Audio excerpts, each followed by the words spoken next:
Olá, me chamo Rosuleia Argolo, sou estudante do Centro de Ciência da Saúde FRB, sou integrante do grupo de pesquisa Prática Baseadas em Evidência e Segurança do Paciente, sou bolsista PIBIC com financiamento pela UFRB e hoje estou aqui para apresentar o trabalho Uso de medicamentos potencialmente inapropriados, instituições de longa permanência para idosos, uma revisão integrativa. Tendo como os autores eu, Rosuleia Argolo, Josineide Queiroz, Paulo Teles e Marcos Prachedes. Para dar início, os idosos são bastante vulneráveis aos problemas relacionados aos medicamentos, principalmente devido às alterações farmacodinâmicas e farmacocinéticas próprias do envelhecimento. Nesse sentido, destaca os medicamentos potencialmente inapropriados, MPI, para idosos que, apesar de serem associados ao desfecho negativos, continuam sendo prescritos e utilizados sem cautela em instituições de longa permanência para os idosos, LPI. Tendo assim como objetivo analisar a prevalência dos medicamentos potencialmente inapropriados em instituições de longa permanência para os idosos. Métodos. Trata de uma visão integrativa da literatura, tendo como pergunta norteadora: qual a prevalência do uso de medicamentos potencialmente inapropriados para idosos em instituições de longa permanência? As fontes de informações utilizadas foram Cielo Medline, Sinahal, BVS Linux, Google Escolar. Utilizando descritores Meshdex, precisão inadequada, lista de medicamentos inapropriados, instituições de longa permanência ou asilo nos idiomas inglês e português, critérios de elegibilidade e inclusão, estudos observacionais e experimentais realizados nos últimos 10 anos, pacientes idosos maiores ou igual a 60 anos, estudos que analisaram o uso de medicamentos utilizados por idosos residentes LPI e que definiram a prevalência do uso de MPI. Exclusão, duplicados ou estudos de casos, artigos de revisão, ou que não estivessem nos idiomas inglês e português. Resultados. O processo de busca e seleção dos estudos seguiu as recomendações do PRISMA, 2020.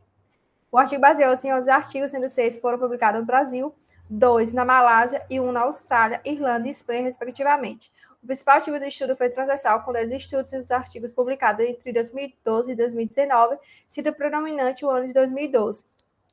A partir da análise de dados, observou-se que a média de prevalência dos MPI foi de 43,86%. Discussão.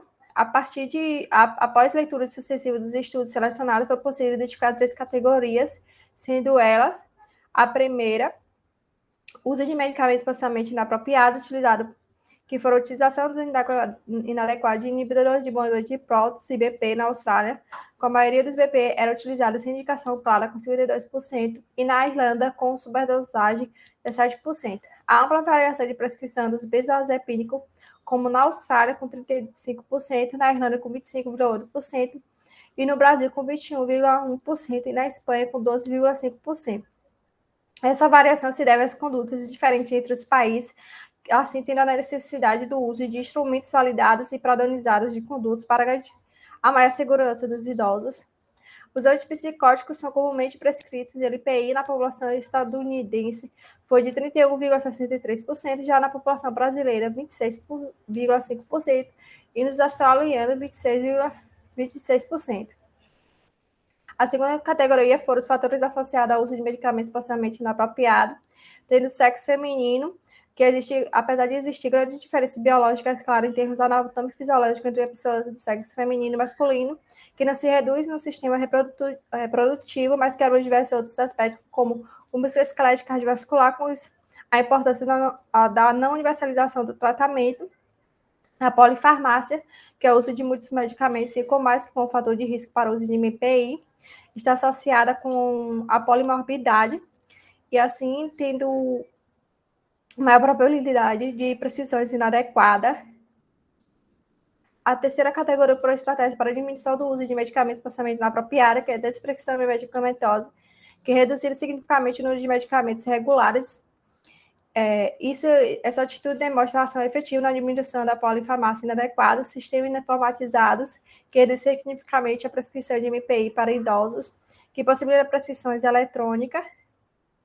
Considerações finais. A partir das evidências encontradas, foi possível identificar alta e preocupante prevalência de MPI, bem como os medicamentos mais utilizados em residência MPI. Os resultados têm sido disponibilizados aos profissionais de saúde para que possam realizar a revisão da farmacoterapia proposta aos idosos no intuito de evitar ou diminuir a prescrição dos MPI e propor melhores práticas para garantir a segurança e fazer o uso racional de medicamento.